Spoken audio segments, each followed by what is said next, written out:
My boyfriend said, "Ugh, you're so controlling, I can wear whatever I want before our family dinner."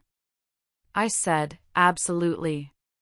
What he didn't expect was my response when we finally arrived at that restaurant. His confidence, that massive, shiny, in-your-face confidence, it just evaporated.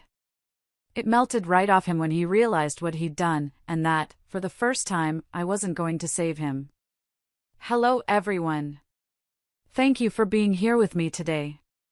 Before I begin my story, I'd love to know which city you're joining us from. Please feel free to share in the comments. Now, let me take you into this story. I'm Meredith, by the way. I'm 27. And I learned this past year that sometimes, the best response to entitlement, that crazy, look at me entitlement, is just nothing. You just get out of the way. You step aside, let people make their choices, and then you let them live with the consequences. I'd been with Julian for about a year and a half. He's 25, and he works in fashion marketing. And I mean, he works in it. He lives it. That's how we met, actually. My friend was having her first little art show at a downtown gallery, and I went to support her. The place was full of these very serious, very quiet people, all wearing black.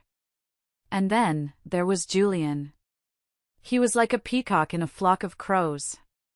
He was wearing this incredible, electric blue suit, perfectly tailored, with a bright yellow pocket square.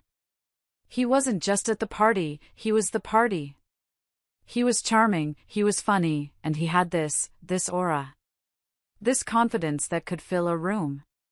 He walked right up to me, smiled, and said, "That painting is terrible, but your dress is fantastic." Hi, I'm Julian. I was hooked. For the first few months, it was amazing. I, who usually lived in jeans and sweaters, was suddenly going to gallery openings, to Fashion Week previews, to these exclusive little parties. He made life feel brighter. More exciting. I loved that about him. I really did. I thought, here's a man who knows who he is, who isn't afraid to be seen. But you know how it is. You date someone long enough, and the things you first loved start to, well, they start to show their shadow. The shine wears off, and you see what's underneath. I started to notice that Julian didn't just like attention. He needed it. He craved it. It was like oxygen to him. And if the attention in a room wasn't on him, he would find a way to get it, to pull it toward him like a magnet. Every event, every single gathering, it didn't matter how big or small, it became his personal runway. It didn't matter what the occasion was.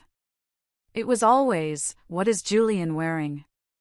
And I'm not talking about just being the best-dressed person in the room. I'm talking about being the most inappropriate person in the room, just so people would have to look at him. The first time it really bothered me was at my cousin's wedding. This was my cousin Sarah, a wonderful, sweet girl. It was a beautiful, traditional church wedding. She was in a gorgeous, simple white gown. Her husband-to-be, a nice guy named Mark, was in a classic black tux. The invitation said formal, black tie optional. I was excited. It was our first big family event together. I bought a new dress, a nice forest green one. Julian told me he had the perfect thing. I didn't think to ask. We were driving to the church, and he was humming, looking at himself in the visor mirror. "You look great, Mare," he said. "But wait until they see me." He got out of the car, and I froze. He was wearing a white tuxedo jacket. Not cream. Not off-white. Gleaming, bright white. With satin lapels. And it was embroidered. All down the back, in silver thread, was this huge, gaudy. I don't even know, a dragon? A peacock? He looked like a magician. Or, worse, he looked like the groom. "Julian," I whispered, pulling on his arm. "You can't. You're wearing white to a wedding." He just flipped his hair, annoyed. "What?" It's a classic look. It's Dior. God, Meredith, relax. It's fashion. People will love it. They won't love it. The bride is in white. You're not supposed to outshine the bride. Oh, outshine. Don't be so dramatic. Come on, we're late. I was mortified. We walked down the aisle to our pew, and I could feel the eyes. I heard a few people whisper. My aunt, the mother of the bride, just looked at me with this tight, frozen smile, and I wanted to crawl under the seat and die. At the reception, he was in his element. He held court by the bar, and people did talk to him. But it was that "can you believe this guy" kind of talk, which he just interpreted as adoration. The fight in the car on the way home was explosive. You embarrassed me, Julian. I embarrassed you? I was the life of the party. The groom even asked me where I got my jacket. He did not. I saw you corner him by the cake. Ugh, you're so controlling. You're trying to police what I wear. It's just clothes. You're so jealous that I have confidence. It's not confidence, Julian, it's arrogance. It wasn't your day. That was the first time he used that line on me. You're so controlling. It wouldn't be the last. But the worst, the absolute worst, was my great-aunt's funeral. My great-aunt Eleanor. A sweet, quiet old lady who lived a long life. It was a somber, quiet affair. A cold, rainy November day. Everyone was in black or dark gray, huddled under umbrellas at the cemetery. I was, obviously, upset. I was helping my mom with the arrangements, holding her hand. I told Julian, you don't have to come, you know. It's a sad day. Of course I'm coming, babe, he said, hugging me. I'm here to support you. I was touched. I thought, okay, see? He can be serious. The morning of, I was in my black dress, black tights, sensible shoes. Waiting by the door. Julian, come on, we're going to be late. He emerged from the bedroom. And I couldn't speak. He was wearing a bright, neon yellow tracksuit. Head to toe, highlighter yellow. The kind of thing you'd wear jogging at night so you wouldn't get hit by a car. I just stared. What is that? It's new, he said, zipping it up. It's a celebration of life, isn't it? I'm celebrating. It's a happy color. You're all so morbid. Julian, no. My voice was shaking. No. You are not wearing that. This is a funeral. My aunt just died.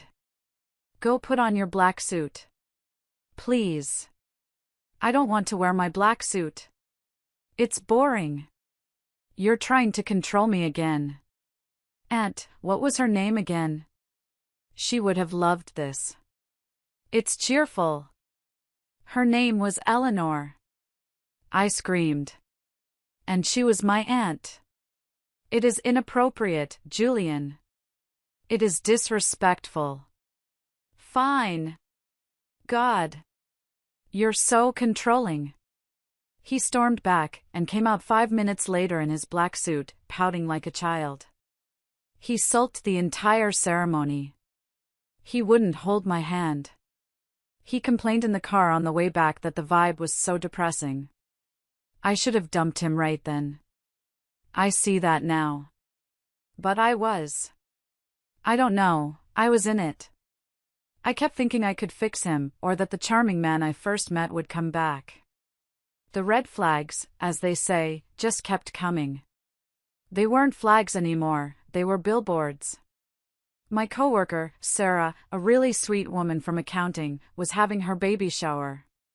It was a lovely, wholesome backyard party. Pink and blue balloons, little sandwiches, iced tea. Her mom was there, her aunts. Very low-key. Julian had promised to stop by with me for just a few minutes to show his face and drop off our gift. I was already there, chatting with my boss, when Julian arrived. Late. He walked right through the yard, past all these women and their husbands, wearing a see-through black mesh top. A mesh top. And these tiny, tiny athletic shorts that left nothing to the imagination. He called it athleisure chic. The party just stopped. The conversations died. Sarah, who was 8 months pregnant and already emotional, just stared at him with her mouth open, holding her glass of punch. Julian, completely oblivious, just strode over, kissed her on the cheek, and said, "Congrats, babe. Love the theme. So provincial." I grabbed our gift, threw it on the table, grabbed him by the arm, and dragged him out of there. I made up some excuse about a family emergency, my face burning red. "What the hell was that, Meredith?" he hissed as soon as we were in the car. "You were hurting my arm." "What was that?" I said, my voice shaking with humiliation. "It was a baby shower, Julian. Not a nightclub. My boss was there." "Oh my God, relax. It's a look. It's fashion. You're just so controlling. I can't be myself around your boring friends. I can wear whatever I want." And I gave up. I stared out the window, and I said, "You're right. You can." And I just stopped. From that day on, I stopped suggesting anything. I stopped commenting. I mentally checked out. If he wanted to express himself, fine. Let him. I was just so tired. I was tired of fighting, tired of being embarrassed. I was just done. I just didn't know how to make the final break. Then, about a month ago, my mom called. Mrs. Doyle. My mom is a very sweet, very proper woman. You know the type. Church on Sundays, always sends a thank you card, believes in appropriate everything. And when she called, she was beaming. I could hear the smile in her voice. "Meredith, honey, you won't believe it. The most wonderful news." "What is it, Mom?" "It's Eliza. She did it. She passed her boards. She got her final scores. She's officially Dr. Eliza Doyle." I screamed. I was so happy I was crying. My little sister, Eliza, the first doctor in our family. My sister is the best of us. She's smart, she's kind, she's non-confrontational, and she has worked so hard. I'm talking 8 years of medical school, all the debt. I mean, my parents' college fund for her ran out after the first 2 years, and she worked 2 jobs all through pre-med just to cover her books. She survived a residency that sounded like a horror story. She had put her entire life, her entire 20s, on hold. And she'd finally done it. "Oh, Mom, that's amazing. We have to do something. We have to celebrate." "I'm already on it," Mom said, and I could hear her shuffling papers. "I've booked a private room at the Crest Room for this Sunday. The whole family. Your aunts are flying in from Chicago. It's going to be a real celebration. The Crest Room." I whistled. This was the nicest restaurant in the city. The kind of place with a dress code, and waiters who pull out your chair and crumble the bread onto a little silver plate. The kind of place you go for a major 50th anniversary, or when you get a massive promotion and a salary boost. "Mom, that's serious. That's expensive." "She deserves it," Mom said firmly. "After all that work, she deserves one perfect night. This is a special night for Eliza, Meredith. It's formal. I'm even buying a new dress. Your father is getting his good suit dry cleaned." And then, her voice tightened, just a little. "So, tell Julian, too. Formal. Please make sure he understands. We want this to be perfect. For Eliza. That little pause. Please make sure he understands. My mom knew. She'd been at that wedding. She'd heard, in horrified whispers, about the funeral. She knew. A cold little knot formed in my stomach. I'll tell him, Mom. Don't worry. Formal. Got it. We'll be there. I'm so proud of her. We hung up, and I just sat there for a minute. This was not my night. This was not my mom's night. This was Eliza's night. And I swore I would not let Julian ruin it. I waited until that evening. I was determined to handle this differently. No yelling, no pleading. Just facts. Julian was on the couch, scrolling through his phone, probably looking at Italian menswear blogs. Hey, I said. I sat on the coffee table, right in his line of sight, to make sure he'd look at me. Hey, he said, not looking up. Got some amazing news. My mom called. Aha. Eliza passed her boards. She's officially a doctor. Oh. Cool. That's great. He double-tapped something on his phone. So, the whole family is going out to celebrate this Sunday. It's a really big deal. Mom booked a private room at the Crust Room. That got his attention. His head snapped up. The Crust Room? Seriously? Nice. I've been wanting to go there. Their wine list is supposed to be epic. His interest was only piqued by the status of the restaurant. Not by my sister's achievement. That should have told me everything. Yeah, I said, keeping my voice level. So, the whole family will be there. My aunts are flying in. And Mom was very clear, it's a formal event. The restaurant has a strict dress code. Your dad's wearing his good suit, Mom's buying a new dress. It's a very traditional, formal place. I laid it all out. Clear. Concise. No room for misunderstanding. He looked at me. And his face just soured. That familiar, pouty annoyance. God, Meredith. Why are you already starting? Starting what? I was genuinely confused. I'm just telling you what Mom said. You're telling me. You're already trying to control what I wear. Formal. Strict dress code. Traditional. I heard you. You're trying to put me in a box. Julian, it's not me. It's the restaurant. It's a fancy place. I'm just passing on the information so you know what to wear. I'm not a child, he snapped, standing up. I think I know how to dress for a nice restaurant. God, you're so controlling. You just want me to be boring, like your family. And in that moment, something in me didn't just snap. It turned to ice.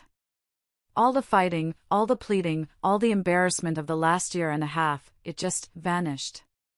And all that was left was this cold, hard clarity. I looked at him, this beautiful, selfish man, and I was done. I stood up, too.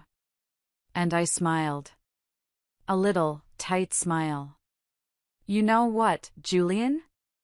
You're absolutely right. He blinked, confused.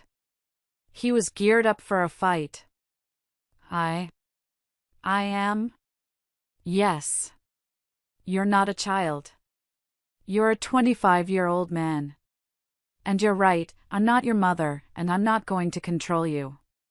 You know the dress code. It's formal. At the Crust Room. On Sunday. For Eliza. I'm sure you know exactly how to dress yourself. I went to the bedroom, leaving him standing there. Where are you going? He called after me, annoyed. To find something to wear for my sister's party. I called back. Whatever, he muttered, and I heard the sound of him sitting back on the couch and the tap-tap-tap of him scrolling on his phone again. I closed the bedroom door. And I just leaned against it. Okay, I whispered to myself. Okay. Let's see. Sunday arrived. I spent the afternoon getting ready, but it was different. For the first time before a big event, I wasn't nervous. I wasn't a ball of anxiety. I wasn't running back and forth, gently suggesting shirt options to Julian. I wasn't trying to pre-manage his ego or his outfit. I was just calm. I took a long bath. I put on music. I did my hair, taking my time. I put on my best dress, a simple, elegant navy blue sheath dress. Classic pearls. Simple nude heels. I looked appropriate. I looked classic. I looked like a woman going to celebrate her sister at a nice restaurant. I felt good. I felt proud of Eliza. I was excited to see my aunts. I was finishing my makeup, just putting on lipstick, when the bedroom door opened and Julian emerged. And wow. I had to put my lipstick down because my hand was shaking. He was wearing a jumpsuit. A full-body jumpsuit. Made of metallic, silver, sequined fabric. It was skin-tight. It looked like something an astronaut would wear if that astronaut was going to a disco on the moon. It glittered under the lights. It was short. It was a full-length jumpsuit, but it was so tight it was riding up everywhere. And the neckline, oh, the neckline. It was unzipped. Plunged. Almost to his navel. It was showing off his entire, smooth chest, which he'd apparently oiled. He paired this creation with a pair of snakeskin-patterned, high-heeled boots. Boots that added a good 3 inches to his height. His makeup was in full force. We're talking guyliner so thick he looked like a raccoon, silver glitter on his cheekbones, and his hair was slicked back so tightly it looked painful. He looked, and I am not exaggerating, like he was heading to a music video shoot. Or a New Year's Eve party in 1978. He did not look like he was going to a formal family dinner at the Crust Room. He struck a pose in the doorway, one hand on his hip, pouting his lips. "Ready?" he asked, grabbing his tiny, ridiculous silver clutch. The old Meredith would have gasped. She would have burst into tears. She would have said, "Julian, absolutely not. Go change. This is for Eliza. This is formal. You're ruining everything." We would have had a screaming match. We would have been an hour late. I would have been crying, my makeup ruined, and he would have been sulking, or he would have won and worn it anyway. But I wasn't the old Meredith.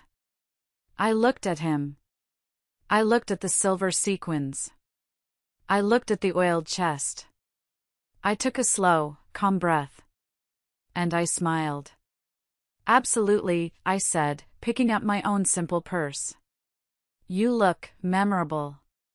He preened. He actually puffed out his glittery chest. "I know, right?" he said, strutting over to the mirror. "It's vintage. Your family is going to die. This piece cost more than some people's rent. They're going to be obsessed." I just nodded, walking to the door. I am sure they are going to have very strong reactions. The drive over was quiet. But a new kind of quiet. It wasn't the tense, angry quiet of me seething and him pouting. It was the quiet of me just observing. He was taking selfies the whole way. I'm not kidding. The whole way. Adjusting his hair in the visor mirror. Checking his angles. Pouting his lips. "The lighting in this car is terrible," he muttered. He was so wrapped up in himself, so lost in his own reflection, he didn't even notice I was silent. And I wasn't thinking about him. For the first time, I was thinking about my sister. I was thinking about Eliza, who had spent the last 8 years of her life in cheap scrubs and comfortable shoes. I was thinking about her studying under a flickering library light. I was thinking about her surviving a 36-hour residency shift. I was thinking about her, with no money and no sleep, learning how to literally save people's lives. And tonight was her night. And this glitterball next to me, was going to try and steal it. And I just let him. I just kept driving. We pulled up to the restaurant. Valet parking, a doorman in a top hat, the whole 9 yards. This was a serious place. The walls were dark wood, the lighting was low. You could hear the gentle clink of real silver. I handed the keys to the valet. I could see through the big picture windows. Our family was already there, gathered at a long table in a private alcove. I saw my mom in an elegant emerald green dress. My dad, looking proud in his good dark suit. And I saw Eliza. My sister. She was wearing a beautiful, deep burgundy cocktail dress, her hair was blown out, and she just looked happy. She looked accomplished. She looked like a doctor. I felt a surge of love for her. I held the door for Julian. "After you," I said. Julian strutted in. He didn't just walk. He strutted. Like it was his personal catwalk. The hostess, a very poised, elegant woman in a black suit, was at the podium. She looked up, a professional smile on her face.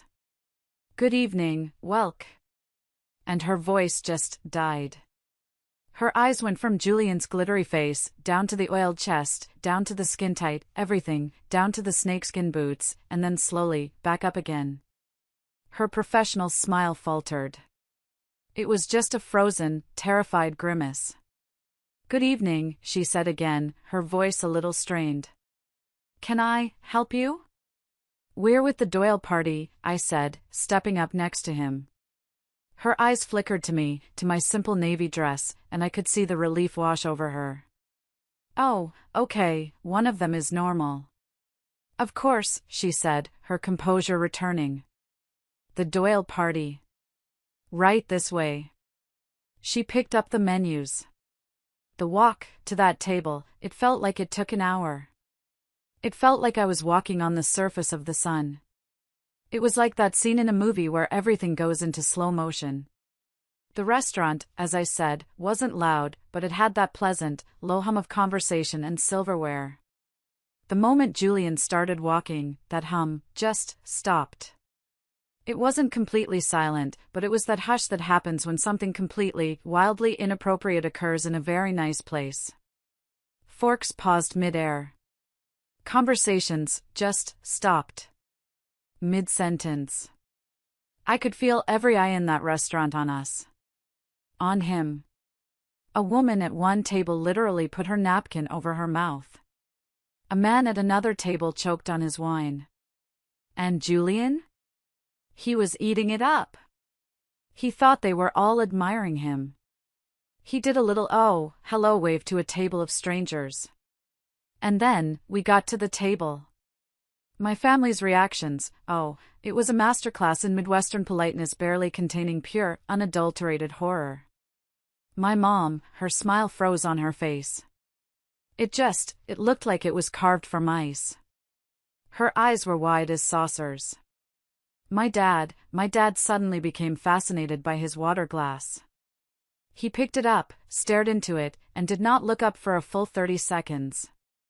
My older sister, Grace, who was sitting next to her husband, just whispered something to him, and he coughed violently to cover a laugh, turning purple. And Eliza. Sweet, non-confrontational Eliza, she just stared. Her mouth was slightly open, and she was just staring. Like he was an alien who had just landed. Julian, completely, blissfully, 100% oblivious, spread his arms wide. "Hi everyone," he announced, his voice way too loud for the room. "Sorry we're late. Traffic was crazy." We weren't late. We were perfectly on time. My mom recovered first. Years of being a polite hostess kicked in. "Julian," she said, and her voice was a strained, high-pitched squeak. How nice to see you. That's quite an outfit." Julian beamed. He thought it was a compliment. "Isn't it amazing?" he said, doing a little turn. The sequins caught the light and shot little daggers of light into my father's eyes. "It's from an exclusive collection. You've probably never heard of the designer."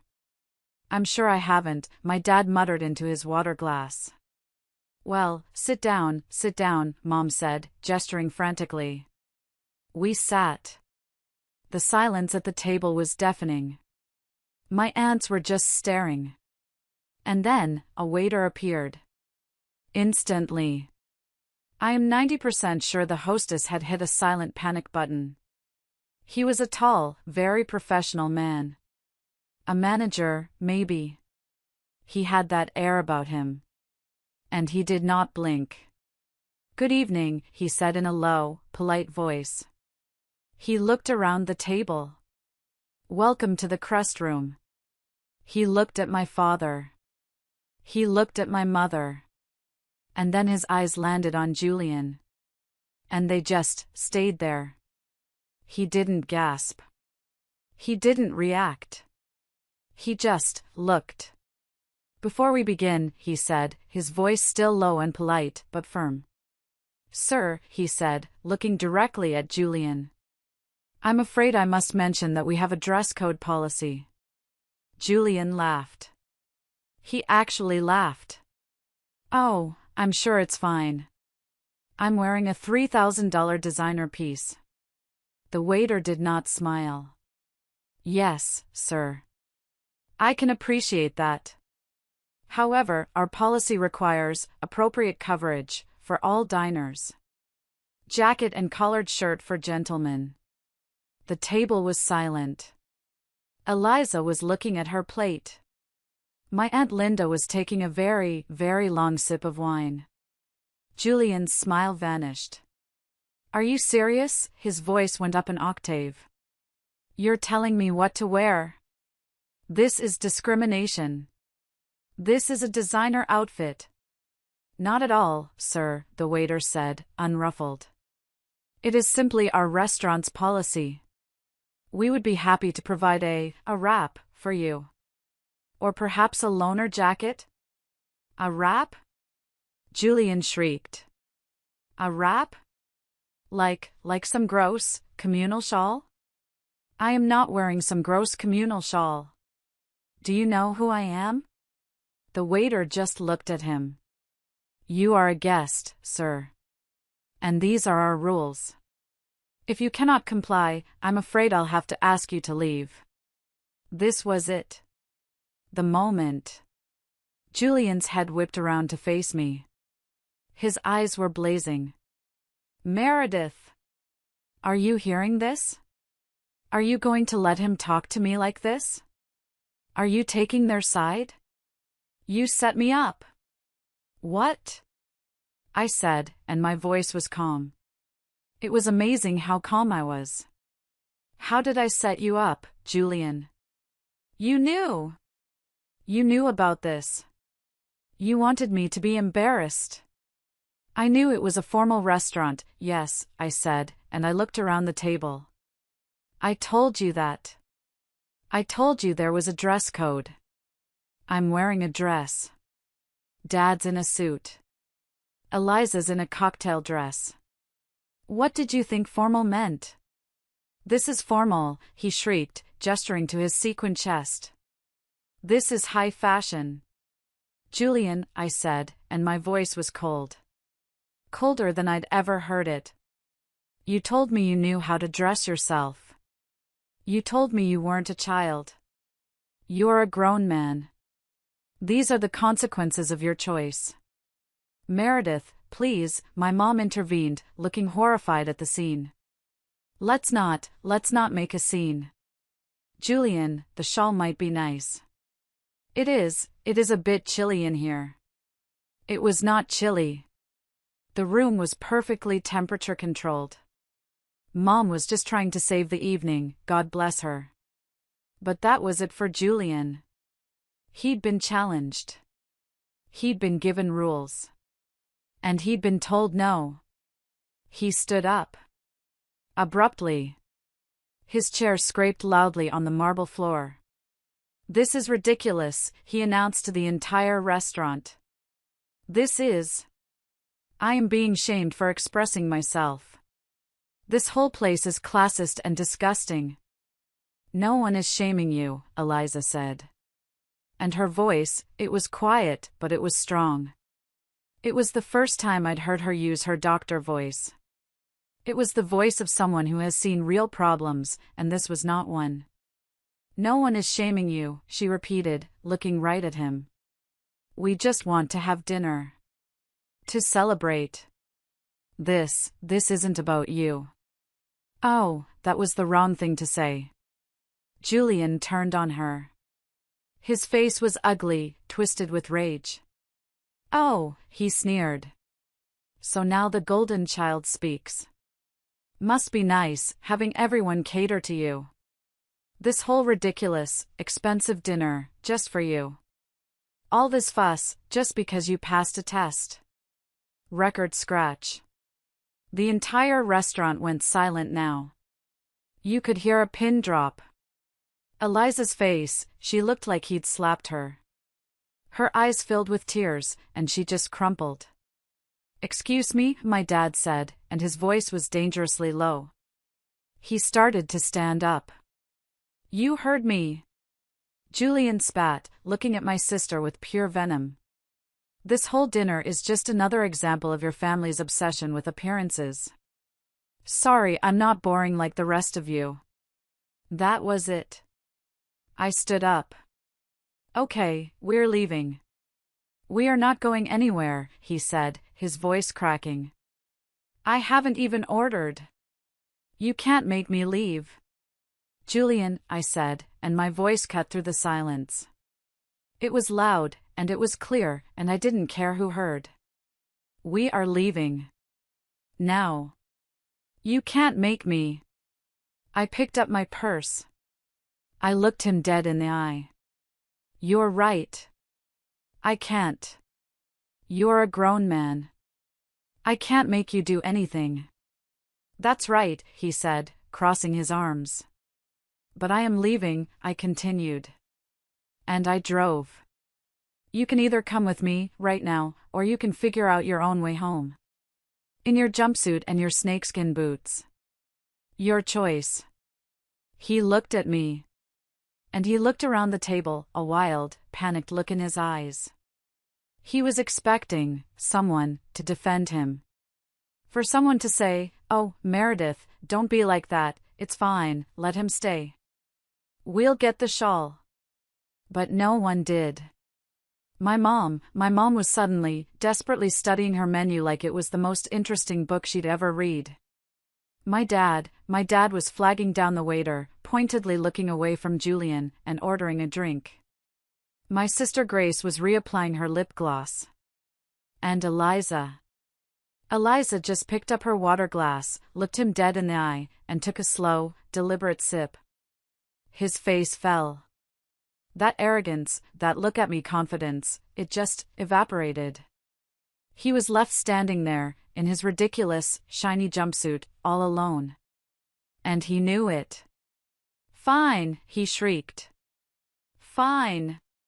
This family is toxic anyway." He grabbed his tiny silver purse. "And you," he pointed at me.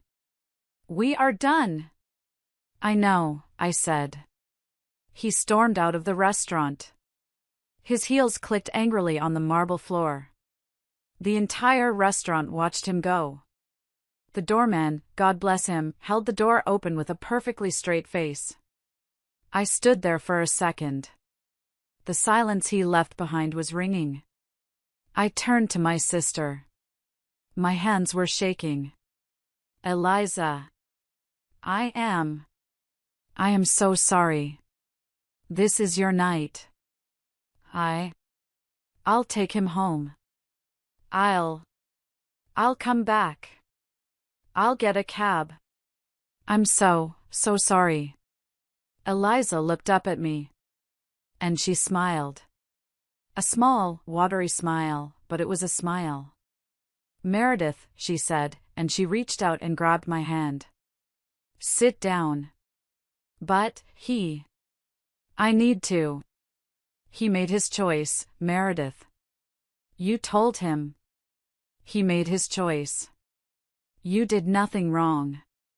She squeezed my hand. Now, sit down. I want my big sister here. My dad nodded. Sit down, honey. The show's over. So. I sat down. My hands were still shaking. And my sister Grace's husband flagged the waiter. Excuse me, he said, his voice cheerful. I think we'll take a bottle of the Pinot Noir. The good one. The 2018, sir, the waiter asked, all professionalism again, as if nothing had happened. That's the one. And we are ready to order whenever you are. And you know what? The dinner, after that, it was wonderful. It was like a storm had passed. Once the glittery elephant had left the room, everyone relaxed. We started talking. We laughed. We toasted Eliza. My dad stood up and gave a speech. He talked about her being a little girl with a plastic stethoscope who used to diagnose the dog. He talked about her working 2 jobs to pay for her college books. He talked about how proud he was, and he made everyone at the table cry. My mom had ordered a special cake, and the restaurant dimmed the lights and brought it out with sparklers. The other diners, the ones who had seen the whole spectacle, they must have figured out what was going on, because they all started to applaud. For Eliza. It was beautiful. It was her night. My phone buzzed in my purse. Over and over. Text after text. A call. Another text. I didn't look at it. I just ignored it. I talked to my aunts about their trip. I ate my very expensive, very delicious steak. I celebrated my sister. I finally got home around 11. I was braced for a fight. I was sure he'd be there, pacing, ready to scream at me. I walked into my apartment, and it was empty. His key was on the counter. Next to it was a note, scribbled on the back of a receipt. At Kian's. Don't bother calling. You showed your true colors tonight. You abandoned me. We are done. I looked at the note. I looked at the key. And I felt nothing. No, that's not true. I felt relief. A huge, rolling wave of it. Like a 500-pound weight had been lifted off my chest. I didn't call. I took off my heels, made a cup of tea, and slept for 10 solid hours. The next morning, Monday, the text started again. I woke up to a barrage. I cannot believe you abandoned me like that. My friends are horrified.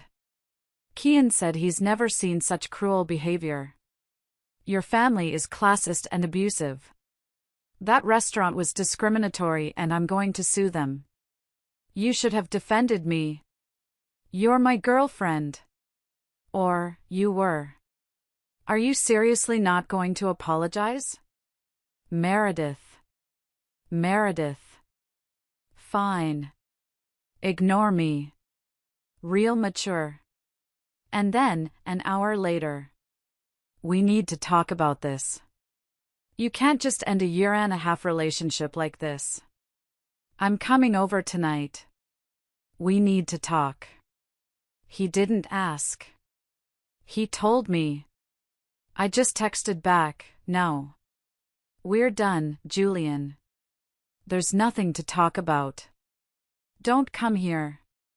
His response, you can't break up with me over text. That's cowardly. I'm coming over at 7 to get the rest of my stuff. He didn't really have much stuff there. A toothbrush, some outrageously expensive face cream, a few shirts. But, fine. I wanted this over. Fine, I texted back. 7 p.m. Get your things and go. At 7 p.m. on the dot, my buzzer rang. I let him up. And of course, he wasn't alone. He'd brought Kian. For backup. For an audience. He started before he was even fully inside. You humiliated me, he yelled, stalking into my living room. Kian stood in the doorway, glaring at me like I was a monster. I just crossed my arms. I was so tired, but I was also so angry. No, Julian, I said, my voice flat. You humiliated yourself. And more importantly, you tried to make my sister's graduation dinner all about you.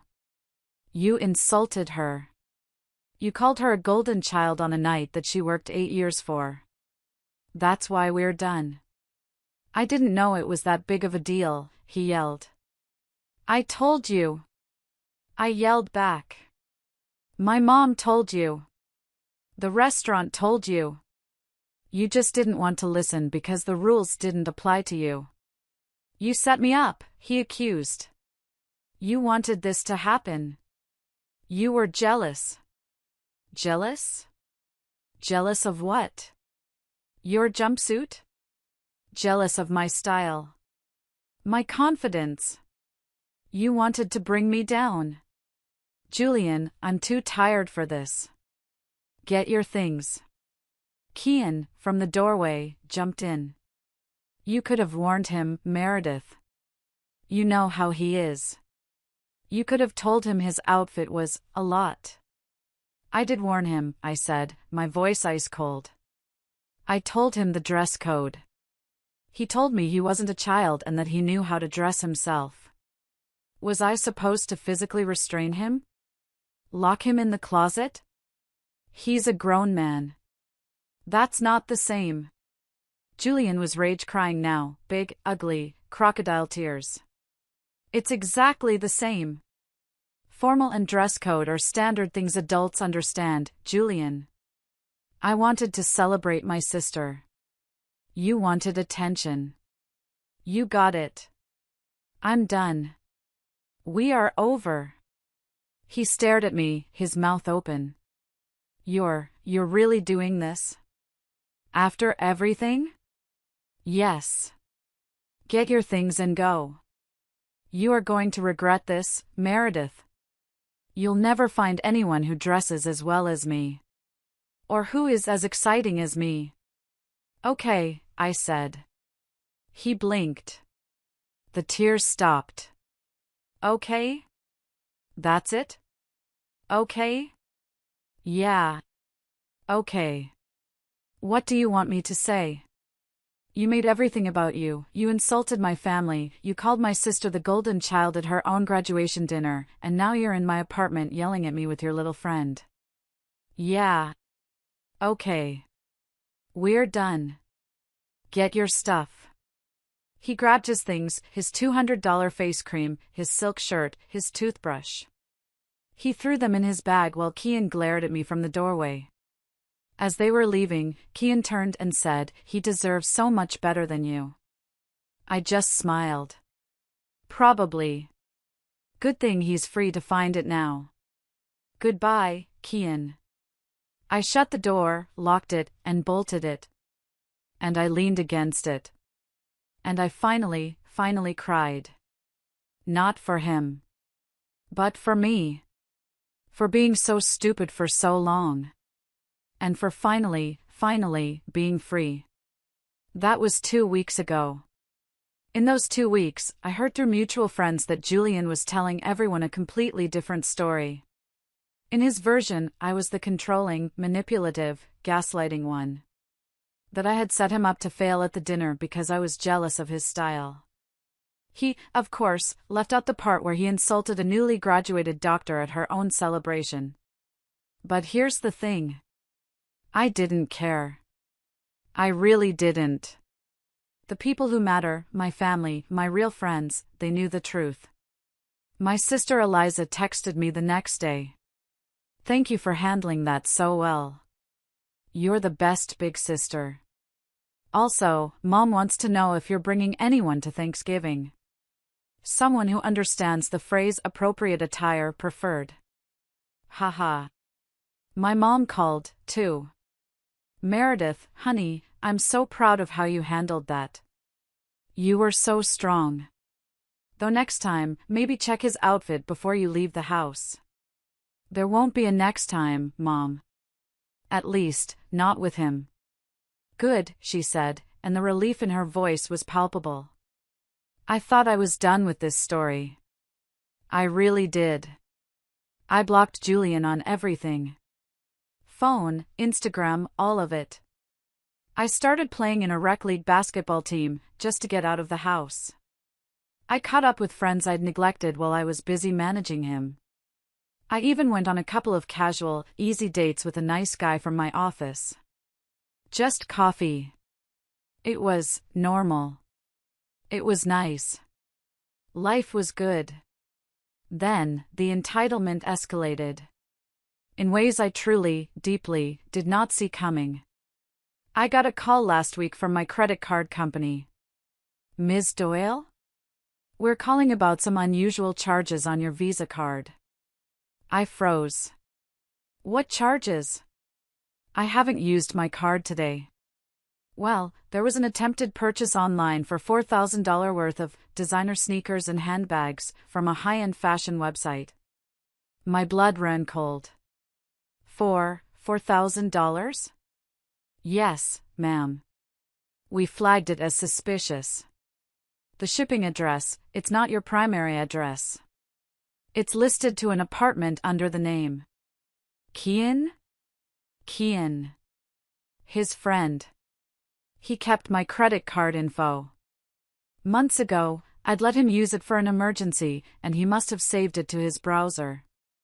"That is fraud," I said, my voice shaking. "I did not authorize that. That is my ex-boyfriend. We broke up weeks ago. We'll dispute the charges immediately, Ms. Doyle, and cancel the card.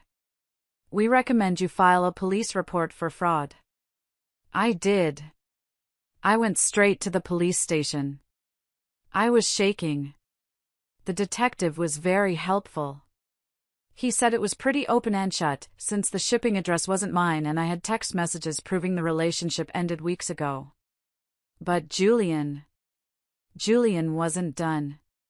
2 days later, I got an email. At my work email.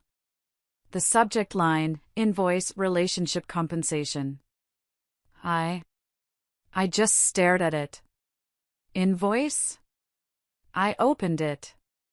"Dear Meredith, I have been thinking about our relationship and realized that you owe me compensation. I invested 1.5 years of my life in us. I turned down professional opportunities because I was committed to you. I personally decorated your apartment. I enhanced your social life. After careful calculation, you owe me $50,000 for my time and emotional labor. This is non-negotiable. A payment plan is attached. Sincerely, Julian." He had attached an actual invoice. An Excel spreadsheet. With line items. Relationship management, $15,000 social enhancement services, $8,000 aesthetic improvements to living space, $5,000 emotional support, $10,000 event planning and coordination, $7,000 opportunity cost, $5,000 total due, $50,000. I just stared. I thought it was a joke. A sick, twisted joke. But then I saw who he had CC'd. He had CC'd my boss. He had CC'd our HR department. And somehow, he had found my father's work email and CC'd him, too. My office phone rang 2 minutes later. It was my boss. "Meredith, can you come into my office? And bring your laptop." I walked in, my legs feeling like jelly. Mr. Harrison, I can explain. Meredith, he said, shaking his head as he looked at his screen. What the hell is this? I explained the whole situation. The breakup, the dinner, the credit card fraud. He just listened, his expression getting grimmer. Your ex is creative, he said. I'll give him that. Also, completely insane. You need a lawyer. And probably a restraining order. This is harassment. HR was less amused. They had to document everything because he'd involved the company. The legal department got involved when Julian sent a follow-up email threatening to sue my company for enabling emotional abuse by employing a narcissist. It was a nightmare. I thought I might lose my salary, my job. But my dad's reaction? My dad's reaction was legendary. My father, Mr. Doyle, is a man of few words. But when he speaks, it counts. He hit. Reply all. He replied to Julian, to my boss, to HR, to everyone. His email said, Dear Mr. Thank you for your invoice. I've reviewed it and prepared my own, on behalf of the Doyle family. Ruining my daughter Eliza's graduation dinner, $5,000 therapy for my family members after witnessing your behavior, $3,000 dry cleaning for the restaurant shawl you called gross, $50 emotional distress caused to my daughter Meredith, $20,000 teaching my daughter to recognize red flags and avoid a terrible divorce lawyer fee in the future, priceless. Please remit payment immediately. Otherwise, we will see you in court for the credit card fraud you've already committed. Best. Mr. Doyle. My boss actually printed it out and pinned it in his cubicle. But Julian still wasn't done. He showed up at my apartment building on Thursday. He somehow got past the front door when someone else was leaving. And he started knocking on every apartment on my floor. He was banging on doors, asking for me. My neighbor, Mrs. Finch, a 70-year-old retired teacher who takes no crap from anyone, called me immediately. Meredith, dear? Hi, Mrs. Finch, is everything okay? Tommy, there's a crazy young man, in a very weird, shiny, is that a jumpsuit? He's banging on doors, says he's your fiancé. My heart stopped. He's not my fiancé, Mrs. Finch. He's my ex. Please, call the police. Already did, honey, she said calmly. Just wanted to give you a heads up. Also, he's telling Mrs. Petrovich that you're pregnant with his child and stole his grandmother's ring. I'm not. I didn't. He doesn't even talk to his grandmother. I figured, dear. He's wearing a full metallic outfit to a residential building on a Thursday afternoon. The police are on their way. By the time I got home, the police had already removed him. He'd apparently told them he lived there, but couldn't produce a key, an ID with the address, or any proof. When they asked which apartment, he got the number wrong. The building management was not happy. They issued a no trespass order and circulated his photo to all staff. Surely, that was the end. Right? Wrong. Friday morning, I went down to the garage to find my car. Keyed. Both sides. Long, deep, angry scratches all the way down. But here's the thing about Julian. He's an idiot. I park in a secure, gated garage. With cameras. Lots of cameras. I went to the building manager. We pulled the footage. And there he was. 3 a.m. In another metallic outfit, this time, it was gold lame pants. Crystal clear footage of him, key in hand, just digging into my car doors. How'd he get in? He still had the garage clicker I'd given him months ago. This time, the police were very interested. We had credit card fraud. Harassment at my workplace. Trespassing. And now, felony vandalism. The detective sat me down. Ms. Doyle, I'm going to be straight with you. This is escalating. You need a restraining order. Yesterday. I filed that afternoon. I hired a lawyer friend to help. An emergency order was granted immediately based on the mountain of evidence. The police report, the emails, the trespassing report, the crystal clear vandalism footage. A court date was set for a permanent order.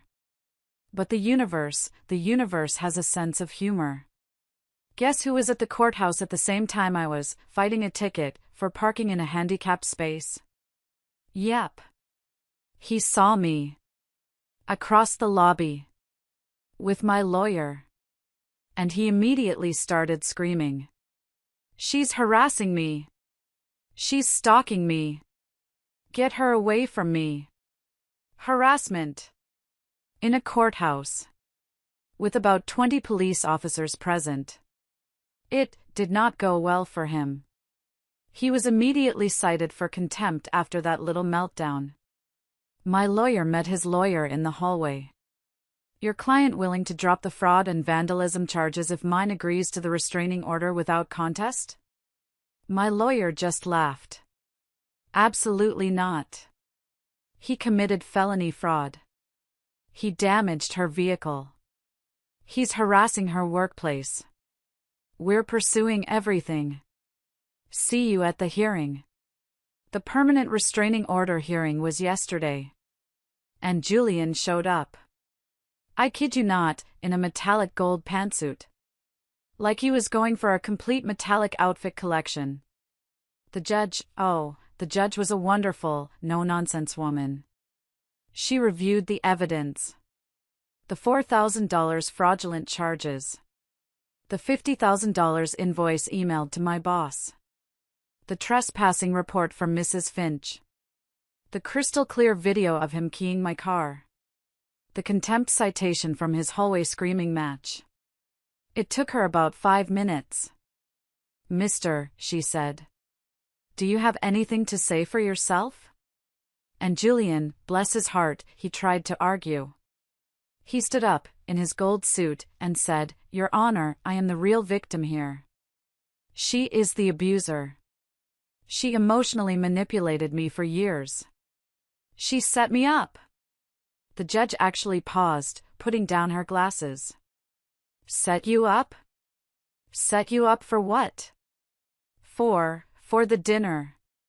She set me up to fail. She knew I would be embarrassed. The judge just stared at him. Let me get this straight. You are arguing that the plaintiff abused you by not telling you how to dress? Yes, he said, like he'd made a brilliant point. The judge looked at him. She looked at me. She looked back at him. Son, she said, and her voice was tired. That isn't abuse. That's you making poor choices. And all of this, she gestured to the pile of evidence, the fraud, the vandalism, the harassment, this is you making criminal choices.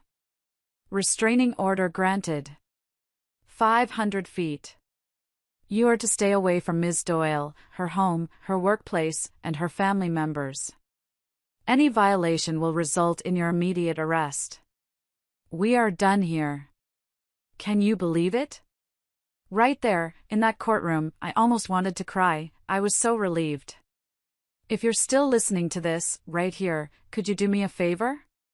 Please help me like this video and comment with the number 1 down below. It lets me know that you're here, that you're amazing, and that you're with me on this crazy journey. Your support, it's just a huge encouragement for me. It really is. So just comment with the number 1 so I can see you. And now, you have to hear the very last part of this story. As we left, my lawyer, who had been amazing, just smiled at me. You know, he said, the metallic outfit collection really helped our case. It's hard to argue you're a stable, victimized person when you're dressed like that for a 9 a.m. court hearing. The last I heard, Julian is facing the credit card fraud charges, felony vandalism charges, and the trespassing charges. He was also, predictably, fired from his fashion marketing job. Turns out, using company resources in your work email to harass your ex and commit fraud, well, it violates most employee handbooks. Who knew? His Instagram is private now. But a mutual acquaintance showed me his last post. It was a picture of him, pouting, with a caption, "Sometimes the universe tests you by putting toxic people in your path. Rising above the negativity and manifesting better things. #blessed, #new beginnings, #karma Israel." The lack of self-awareness, it's almost impressive. My sister Eliza texted me yesterday. Heard about the restraining order? Yes. Also, Mom wants to know if the order covers Thanksgiving. She's already planning the menu and wants to make sure there won't be any metallic interruptions. Her words.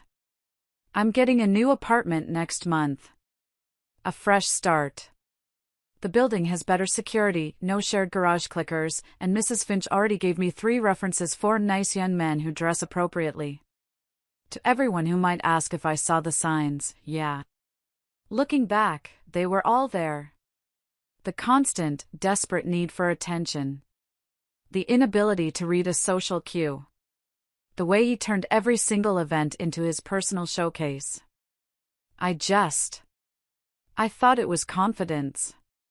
Turns out, there's a very fine line between confidence and complete, pathological narcissism. But hey, at least I learned something. Next time someone tells me I'm being controlling for sharing basic, adult social expectations, I'll take that as my cue to exit. And I'll definitely change my credit card numbers. Oh, one last update. A final edit. I just got word from my lawyer. Julian took a plea deal. He got probation and has to pay full restitution. That means he has to pay back the attempted $4,000 in fraud and pay for the full damages to my car. The vandalism and trespassing charges were rolled into the plea. But the best part? The absolute best part of his probation? He has to take anger management classes. And the anger management classes, they have a dress code. Business casual attire required. The universe really, really does have a sense of humor. Thanks for listening to my story, everyone. It feels so good to finally get that all off my chest. Let me know what you think in the comments, and I'll see you in the next one.